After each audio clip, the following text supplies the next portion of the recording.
Welcome to Canada Part 2, Pre-Confederation. In Part 1, we left with the Quebec Act being replaced with the Constitutional Act, and today we'll be continuing along up to the days of Confederation.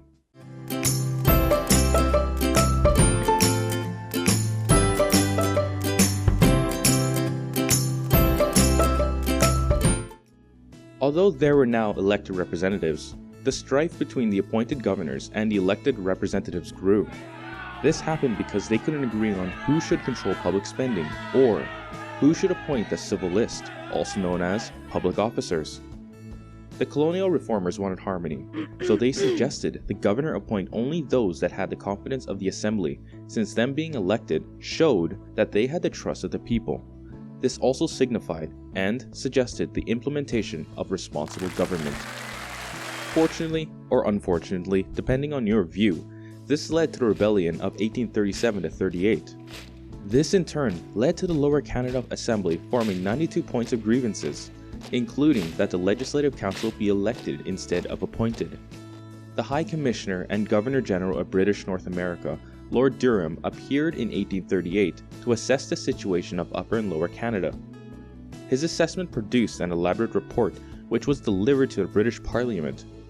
One of his recommendations called for Upper and Lower Canada to reunite under a single legislature and for responsible government, which meant the governor could only act on advice from ministers who had elected assembly support.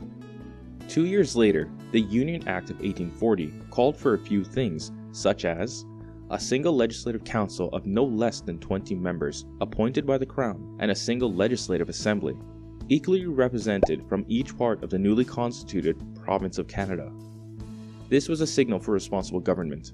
Lord Sydenham became the first Governor-General of Canada following this act, and he introduced two practices he believed were essential to responsible government. 1.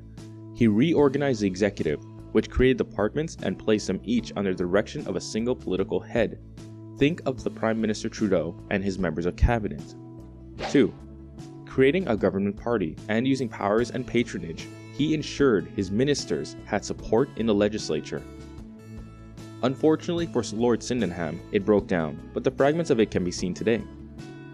7 years later, Lord Grey became the new colonial secretary in the British government. He went on to instruct Sir John Harvey of Nova Scotia and Lord Elgin of Canada to choose their council from the leader of the majority party to form government.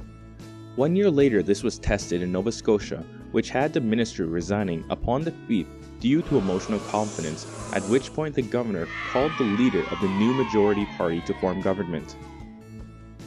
In 1854, the Legislative Assembly of Canada formally requested the British Parliament to empower the legislature to alter the constitution of the Legislative Council. This request would have the Legislative Council elected rather than appointed by the Crown. It took 2 years for the British Parliament to pass an act providing for this, and another 6 years before the Speaker of the House, who was the only one appointed at that point, to finally become an electable position.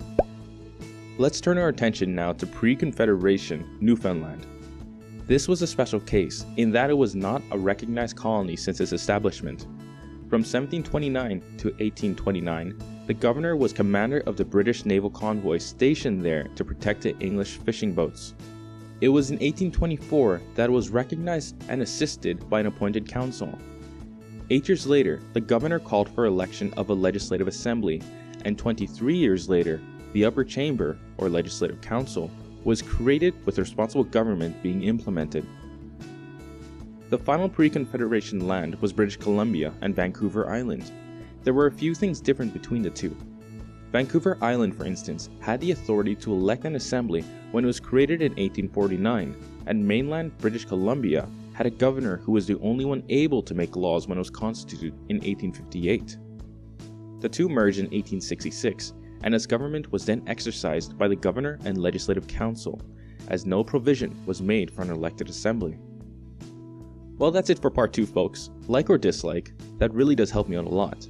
Subscribe to know when part 3 will come out, making sure you click that bell icon beside subscribe to make sure that happens, and I'll catch you all in 2 weeks.